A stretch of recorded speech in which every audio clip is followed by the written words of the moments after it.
Welcome to the Unitarian Universalist Church of Amherst. I'm Reverend Michelle Buhite, the minister of this congregation. We are so glad you have chosen to join us in worship.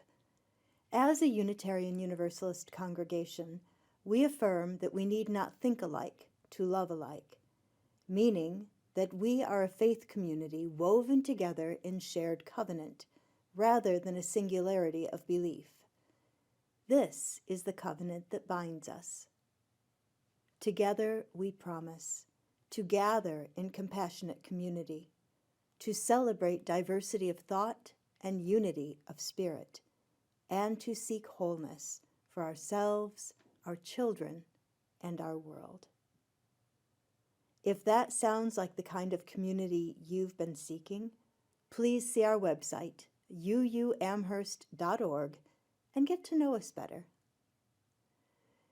We begin our worship together by lighting the flaming chalice, the symbol of Unitarian Universalism, that embodies the light of reason and the search for truth and meaning, the warmth of friendship and community, and the fire of our commitment to bring more justice and compassion to a hurting world. For centuries, people have told stories, celebrated life, and approached the ultimate while gathered around a fire. Today we light this chalice, that the hearth fire of our hearts may be rekindled, that our stories may be retold, that we might celebrate life anew, and that we might approach what is of ultimate value. The seventh principle of Unitarian Universalism affirms and promotes respect for the interdependent web of all existence. In recognition of all that connects us, we offer words of gratitude and responsibility. The Unitarian Universalist Church of Amherst sits on 11 acres of land that once belonged to the Seneca Nation, one of the tribes that makes up the Haudenosaunee.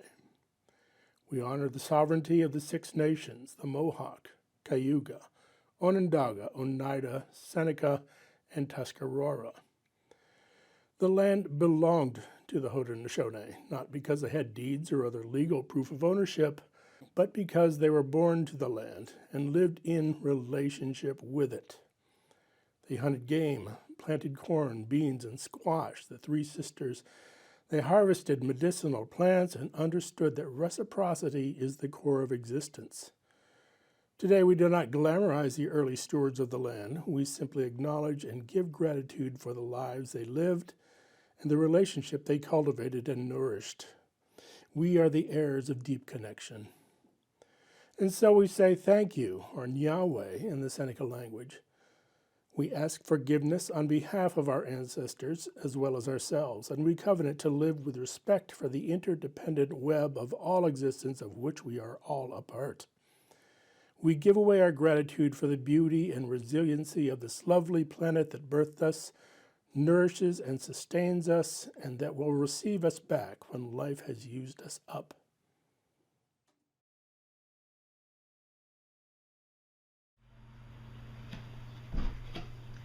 One day, Sam sat down by the window. It was warm in the sun, and it felt nice to just sit there. Sam's mom was talking on the phone, and Sam's sister was playing music in her room, but Sam didn't really hear any of that. Sam did hear the bird in the bush just outside. Sam wondered if the bird was enjoying the sunshine too. Then Sam wondered if the bird was planning his day. First I'll go to the Wilsons' bird feeder, then over to the Scotts, but I'll have to be careful of the cat next door. The thought had Sam chuckling. Then Sam wondered if the bird was afraid of the cat. Do birds go to heaven? Do they even know the idea of heaven? Sam thought heaven was real, even though Cousin Jack said it wasn't. Sam hoped birds did go to heaven, because hearing them sing was wonderful. Then, for some reason, Sam wondered about seeds. Did seeds know what they're going to grow up and become? Are they sure of their purpose to feed people or animals? Or do they seek a higher purpose? Do they even think? Or are they just growing with no thought at all? Sam started to think about what people knew or didn't know. Sam's friends Seth and Sally were Catholic. They had told Sam the story from the Bible of the first people, Adam and Eve, and how they had disobeyed God and eaten from the tree of knowledge, causing God to cast them out of the Garden of Eden. It was interesting to think about, but Sam wasn't too sure that was the real beginning. Sam was pretty sure about evolution and the Big Bang creating the universe, even if those ideas seemed pretty far-fetched. It was difficult to grasp how it could actually happen. Sam wondered how it might have looked. Visions of explosions and crawling fish filled Sam's thoughts. Sam! Sam! Oh, there you are, Sam. What are you doing? Asked Sam's mom. I guess I'm just sitting here thinking. Mom? Sam asked slowly and wonderingly. You know, when you think about how things are and how they began and how they'll end, you could go on thinking and thinking and never stop, huh? Mom smiled and sat quietly in the sun with Sam for a while before she said, Yeah. Do you like to think, to wonder? Sam mused on that for a bit. I think I do. I like the feeling of wondering. I like trying to think of more things than I can see and understand. I like to imagine and dream of how things might be. Doesn't everybody? Sam's mom smiled. You would think so, but no. Some people say, what's the point of wondering? What difference will it make? We will never find out. But people have been wondering about these things since there has been people. Sam looked at her in surprise. Really, Mom? And we still don't know the answers? Mom chuckled. Oh, Sam, we know lots and lots of answers. Every group of people or religion has their own answers. Some people are sure that their answer is the only true answer. Other people aren't sure, and a few people like to wonder and think and decide which answer is the right answer just for them. Oh, look, said Sam's mom, pointing out the window. They sat and looked out the window together, thinking thoughts and feeling in awe of the beautiful sight.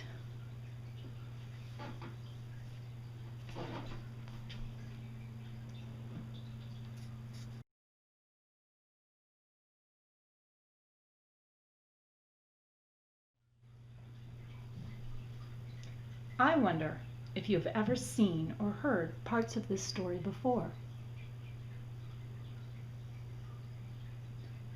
I wonder if you have ever sat and wondered. I wonder if you like to wonder.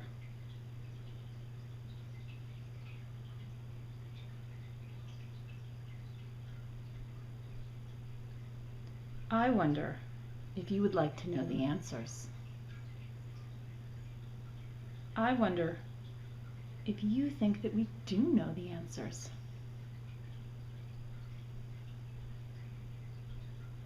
I wonder how the people who are so sure that their answer is the only true answer feel about other groups wondering.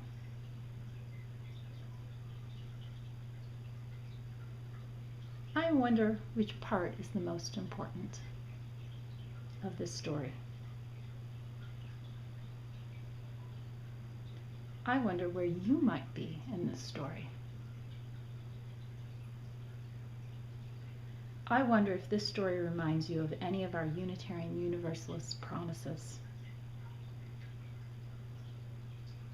I wonder where the spirit of love and mystery might be in this story. And I wonder which part you liked the best.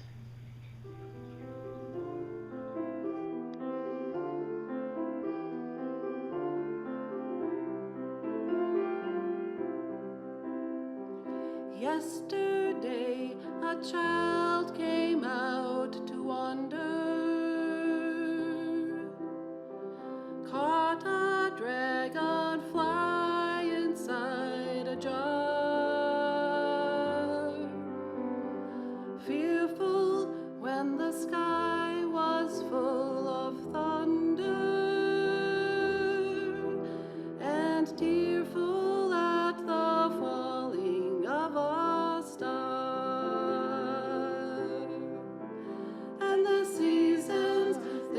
go round and round, and the painted ponies go up and down. We're captive on the carousel of time. We can't return, we can only look behind from where we came, and go round and round and round in the circle game. Then the child moved 10 times round the seasons, skated over 10 clear frozen streams. Words like "when you're older" must appease them, and promises of someday make their dreams. And the seasons, they go round and round, and the painted ponies go up and down. We're captive on the carousel of time. We can't return, we can only look behind from where we came, and go round and round and round in the circle game. 16 springs and 16 summers gone now. Cartwheels turn to car wheels through the town, and they tell them, take your time, it won't be long now, till you drag your feet too slow the circles down. And the seasons, they go round and round, and the painted ponies go up and down. We're captive on the carousel of time. We can't return, we can only look behind from where we came, and go round and round and round in the circle game. Then the years spin by, and now the child is 20. Though their dreams have lost a grandeur coming true, there'll be new dreams, maybe better dreams, and plenty, before the last revolving year is through. And the seasons, they go round and round, and the painted ponies go up and down. We're captive on the carousel of time. We can't return, we can only look behind from where we came, and go round and round and round in the circle game.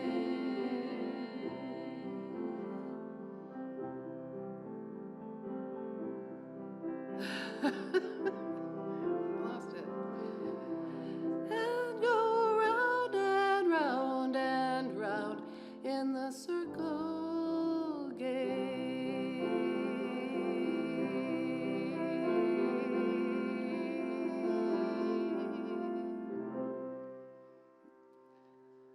Doesn't it seem like recently we're tripping over circles everywhere?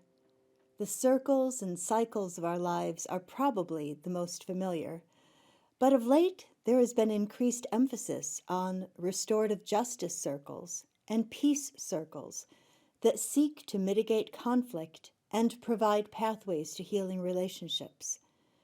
We know that indigenous people have long valued the council circle as a method for decision-making where all have a voice.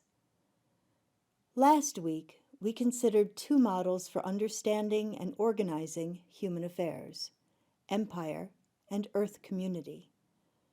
We learned that these models can best be understood as competing tendencies. None of us are all one or the other. Not even our institutions are all one or the other. The worldview of empire is rooted in the belief that life is hostile and competitive. Humans are flawed and dangerous, and life can be summed up as compete or die. The rights of the self are of supreme importance, and society is ordered through hierarchy. The defenders of empire love power. Contrast those qualities with those of earth community, where life is believed to be supportive and cooperative. Humans have many possibilities, and life can be summed up as cooperate and live. The rights of all are important, and society is ordered through relationship. The defenders of earth community love life. Where a hierarchy in the empire model most closely resembles a triangle, with a few in power at the top supported by those below, the earth community model most closely resembles a circle, where leadership is shared and cooperation in support of a common mission or goal is prioritized. Before we move forward, a word about cultural appropriation. As I mentioned earlier, we know that the indigenous people of North America have traditionally gathered in council circles. It is tempting to glamorize these practices without understanding or appreciating context. It is also a symptom of white supremacy culture to assume that we can take any shiny baubles that we are attracted to. As with so much of what we are learning about the power of circles, respect and relationships are key. I was blessed to be able to sit at the feet of a Seneca elder, and one of the things I learned was that while some rites and customs belong to a certain people, all of humanity has some shared history, some shared experiences. All of us, no matter where our ancestors wandered, all of us are the descendants of people who gathered around a fire, creating a circle of safety, an opportunity for sharing the values of the group through storytelling, and to share meals. These activities are not limited to any particular group. They are foundational to human development and survival. I am mindful of the attraction of the exotic, as well as the longing for a sense of history and belonging. Although I may reference practices from other cultures, it is not for us to borrow them and make them our own. Our task is to find the common element that weaves these practices into humanity's story, and to embrace a circle way for 21st century seekers of truth and meaning. Happily, we don't have to make it up as we go along. Whether it is in the form of peer spirit circling, circles of trust, or peace circles, we have many teachers along the way. Today we will consider how circles work, how they support our own growth, and how we can take that knowledge and apply it to usher in the earth community paradigm. Joni Mitchell's circle game is a classic because we recognize it as true. We see our own experience in the lyrics and know that we are indeed captive on the carousel of time. The harder truth is in the second part of the chorus. We can't return. We can only look behind from where we came and go round and round and round in the circle game. In the empire model of human organizing, time is often seen as linear. We even call it a timeline. And perhaps the overarching sweep of time feels that way to us. We are born, we reach maturity, we age and die. But life is not lived in a straight line. We are cyclic creatures in the same way that all life on earth cycles. In Earth community, the passage of time is understood to be circular, and more specifically, a spiral pattern. We may encounter the same issues repeatedly in our lives, but it is not a true repetition. We've learned something and hopefully grown since the last encounter. For example, one might find oneself in a pattern of broken relationships. If life were simply circular, we would be doomed to experience the same result. However, as our lives spiral through cycles and seasons, we are offered the opportunity to apply the insights gained through the school of hard knocks and disrupt the pattern. This is also true in our faith story. In the early 20th century, the Humanist Manifesto proclaimed that humanity would progress onward and upward forever. Do you see how that notion is rooted in 5,000 years of empire? History and human development is seen as a straight line with only one possible direction. As Unitarians embraced a humanistic worldview, that philosophy of progress and potential infused liberal religion, which became known for an emphasis on reason and a rejection of spirituality. As second-wave feminism gave birth to the third wave in the late 1980s, Unitarian Universalism embraced the values of ecofeminism, transfeminism, and intersectionality, cracking the shell of hard rationality and widening the circle to include the experience of the marginalized and oppressed, rooting our commitment to social justice in a worldview of Earth community. It has been primarily through the work of understanding the intersectionality of oppressions, the common points among those who experience racism, classism, sexism, etc., that circle work has emerged in social justice settings. Restorative circles and peace circles are a way for injured parties to have a voice and for those who have caused harm to come back into relationship. Instead of a hierarchical model that assigns blame and punishment, the circles seek to heal what is broken. That may still result in being removed from the community. The circle is not a way to shirk responsibility. But the path forward is one of restitution and rehabilitation rather than punishment.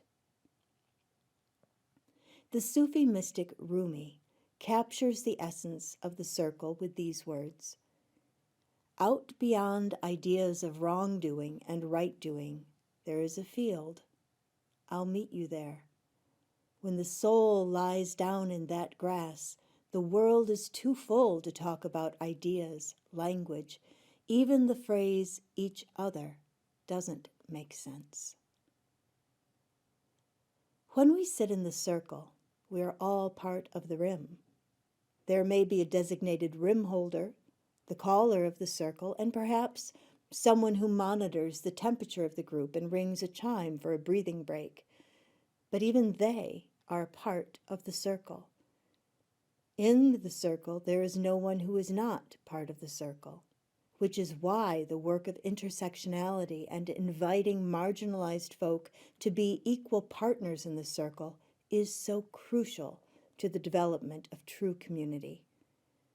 There is no other when we are in the circle. We may need to ask questions and listen with an open heart and mind to understand, but there is no other. When we are in the circle, I allow your experience to touch me. We learn to trust. It's not magic, it's work. Things are not instantly better by putting a bunch of people who all want their own way into a circle. Creating the circle is an exercise in trust and letting go, a path to healing.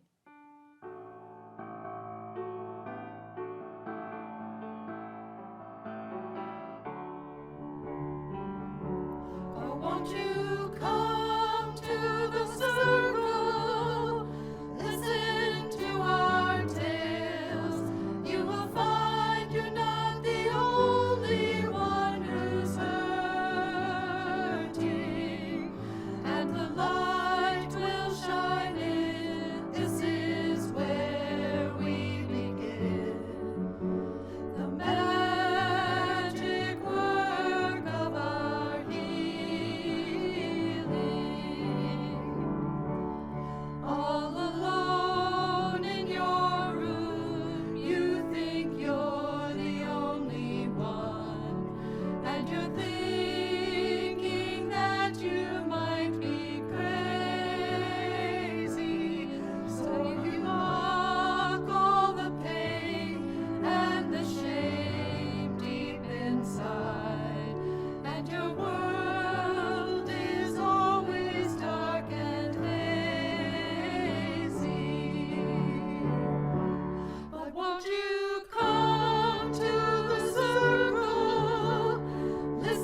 let me share a reading with you by Starhawk.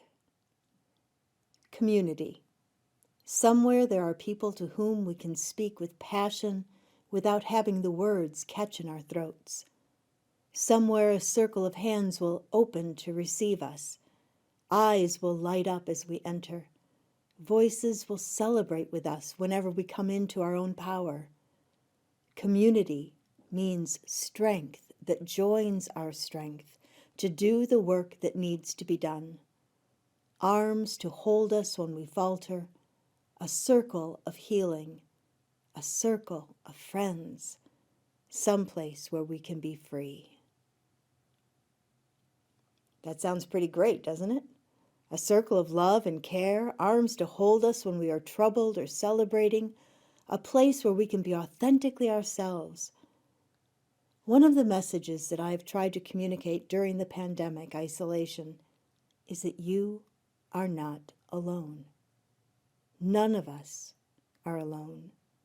We are held in a love that carries us and will not let us go. Another form of the circle, one that is distinctly spiritual, is the labyrinth. A labyrinth, unlike a maze, has just one path in and out.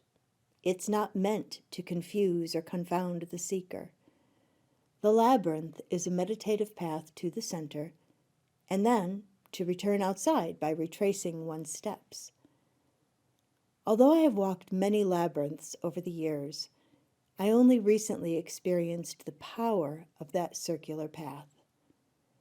I was at the first of 4 spiritual retreats over the course of 2 years. Participants were shuffled into small groups of 9 strangers who would journey together for the duration. We were only a day or 2 into the week-long retreat when it was our group's turn to walk the canvas labyrinth that filled an upper room of the monastery. We had become friendly, but we were still virtually strangers. Our group included religious professionals and those whose seeking was more personal than linked to an existing career. The labyrinth was the same design as the one at Chartres Cathedral, with 11 circuits or paths and a 6-lobed rosette in the middle. The room was dimly lit, and we were invited to walk the labyrinth in silence. There's a bit of trickiness to walking as a group, as not everyone walks at the same pace, and some stop along the way. We wove amongst one another in silence, with small smiles and nods as we passed. When I concluded my walk and exited the labyrinth, my attention was drawn to the center, where one of my group was kneeling and sobbing. Some of our group had wandered away, reflecting on their own experience, but I and another stood at the rim, holding space for our new friend. Clearly, something important was happening for her. So we stayed, standing in silence with eyes cast down to give her privacy, while demonstrating by our presence our support for her journey. Eventually, our new friend retraced her steps, having left a heavy burden in the center of the labyrinth. The labyrinth, the spiral, the power of the circle, of holding and being held and supported among equals on the spiritual journey. How can this form that we gravitate to so automatically, taking our place around a fire or as children seated on the classroom floor to hear a story, how can it be so rich with possibility? It must have been early in 1994, shortly after its publication, that I purchased and read Christina Baldwin's book, Calling the Circle, The First and Future Culture. In it, she laid out the contemporary use of intentional circles to have important, often difficult conversations, and to solve problems. She called her approach pure spirit circling. Pure, because aside from some guidance and methods, no professional is required, and spirit, because there is a reliance on that which is greater than us. Call it synergy or emergence. It is the whole that is greater than the sum of its parts. Over the years, I've incorporated the practices of circling into small group ministry and committee work.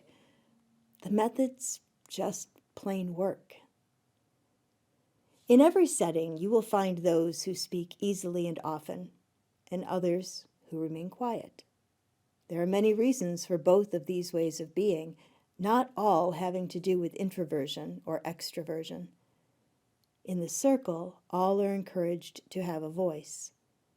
In the circle, we are seen and heard. The Committee on Mission here at the Unitarian Universalist Church of Amherst is tasked with helping the various ministries of the congregation to align with and fulfill the mission of the church, to challenge ourselves and the community to foster more compassion and justice in the world. One of the goals of the Committee on Mission is to advocate for the use of the Circle Way, established by Christina Baldwin and Anne Linnea, in meetings and in gatherings. The Circle Way enables participants to gather around an idea, to each contribute their wisdom, and to decide on a well-considered collective course of action. Unlike many meetings where a few people talk while the rest are relegated to spectator status, the potential of the circle is to reach consensus through authentic conversation and respectful listening. It may be that the process takes longer, but the circle will be strengthened by this attention to the relationships, not just the policy, project, or activity being discussed. The circle is a paradigm shift away from a traditional committee meeting and toward a way of being together that values relationships more than getting one's own way or pushing an agenda. But don't worry, it's not all about the warm fuzzies. Stuff gets done, too. I thought it would be useful for us to be able to actually experience a circle since we're talking about them. There are many types of circles: restorative justice, peace circles. This is a circle using the methodology of the Circle Way that was created by Christina Baldwin and Anne Linnea. You will notice that there is a center to my circle, and it is a very mindful place. So before a circle is even brought together, you need to know your why. What is the purpose for this circle to be called? Then you think about who. Who should be invited to participate? And how can I have the widest spectrum of diversity in the space? Diversity of age, gender, experience, race. You'll know for your purposes what the diversity needs to be. And then communicate the shared understandings right from the get-go. Tell people what your circle is going to be about before they come. So I've set the stage. I have the center. I have a candle. You might light a chalice. I would probably start with a reading or perhaps some silence. I have a bowl of stones here. So I might invite participants when they come into the circle to choose a stone to represent themselves or what they bring to the circle, and then to place it in the center.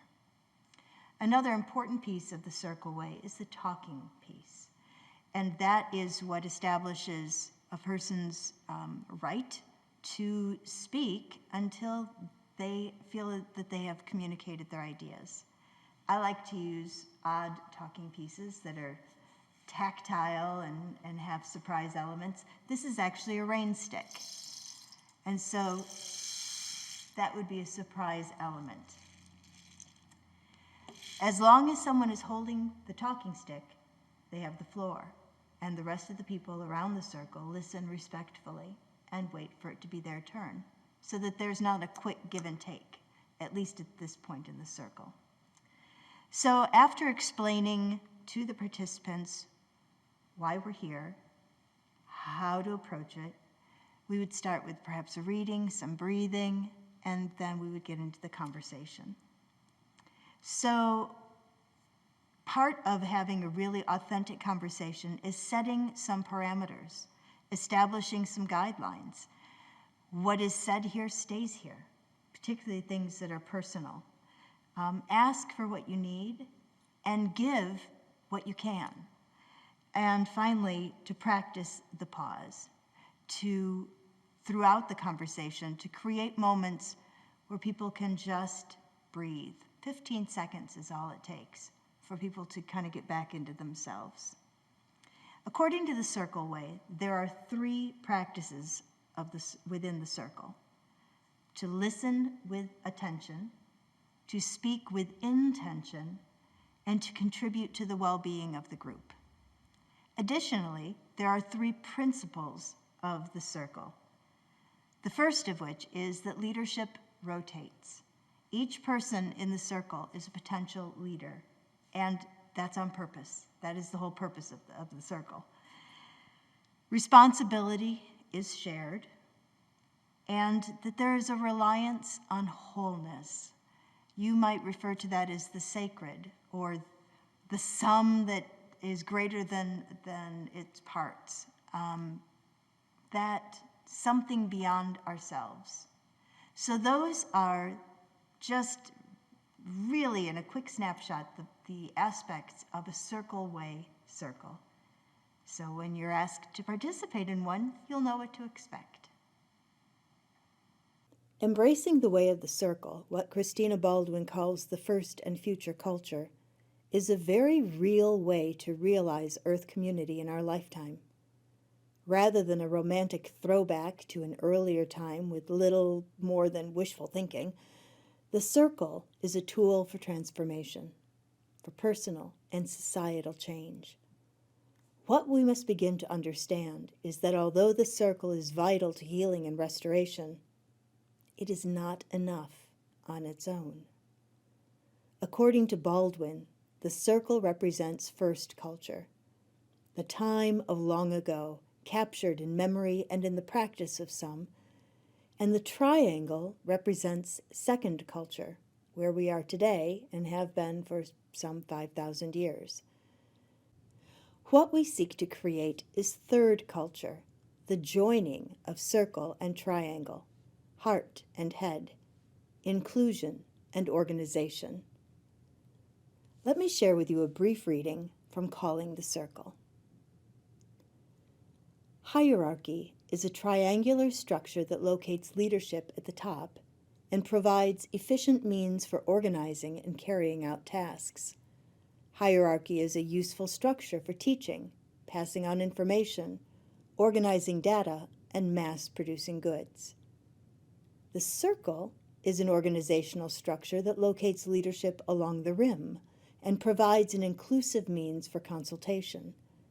Circling is a useful structure for learning, governance, creating community, providing services, and observing ritual. Both the circle and the triangle have influenced each other. They work best when allowed to work in combination. What happened in the second culture that now makes the third culture necessary is that the circle and the triangle were separated. Their unique abilities to balance inclusivity and momentum were destroyed.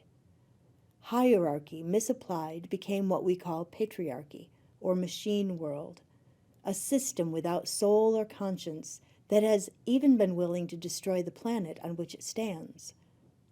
The circle, misapplied, has been treated as an archaic or ceremonial structure that doesn't have enough power to influence the real workings of the world. This imbalance is killing us, and any way we try to resolve it through the blinders of our conditioning leads only to another dead end. Friends, we have the capacity to create third culture. Remember what I said at the beginning of the service? Just in case you don't, I'll repeat it. As Unitarians embraced a humanistic worldview, that philosophy of progress and potential infused liberal religion, which became known for an emphasis on reason and a rejection of spirituality. As second-wave feminism gave birth to the third wave in the late 1980s, Unitarian Universalism embraced the values of ecofeminism, transfeminism, and intersectionality, cracking the shell of hard rationality and widening the circle to include the experience of the marginalized and oppressed, rooting our commitment to social justice in a worldview of Earth community. We have demonstrated throughout our history that we welcome new information and insights. Theologically, we say that revelation is not sealed. Even our name, Unitarian, Universalist, demonstrates our capacity for balancing reason and reverence. It's been said that social justice is the heartbeat of our faith. May our efforts be rooted in a theology of radical inclusion, the sublime combination of leadership and creating community. Circle round for freedom. Circle round for peace. For all of us imprisoned. Circle for release. Circle for the planet. Circle for each soul. For the children of our children. Keep the circle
Circle round for freedom.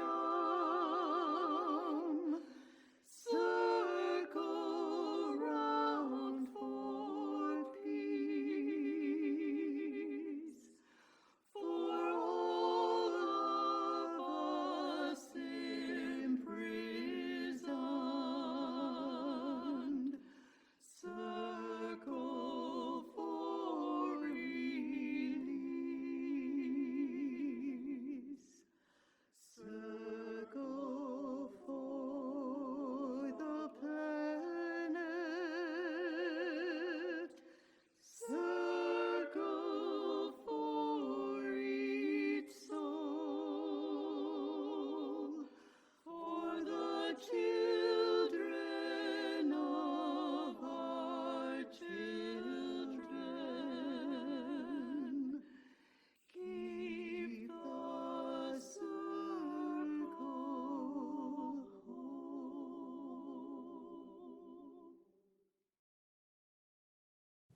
Thank you for joining us in worship today. Please see the credits at the end of this service for information about the music and other worship elements. And do take a moment to visit our website, uuamherst.org, and click on the giving link, or text your gift to 833-987-1968. We close this time of worship as we extinguish our chalice with these words from Reverend Burton Carley. Between the light and darkness we dwell, knowing both joy beyond measure and trouble beyond imagining. Keep us as we would keep each other, knowing that we belong together and that when we walk through the valley of shadows, we need not do so alone. Travel light and travel easy till I see you once again. Travel light and travel easy, and remember I'm your friend. Go in peace. Live simply, gently, at home in yourselves. Act justly, speak justly. Remember the depth of your own compassion. Forget not your power in the days of your powerlessness. Do not desire to be wealthier than your peers, and stint not your hand of charity. Practice forbearance. Speak the truth or speak not. Take care of yourselves as bodies, for you are a good gift. Crave peace for all people in the world, beginning with yourselves, and go as you go, with the dream of that peace alive in your heart.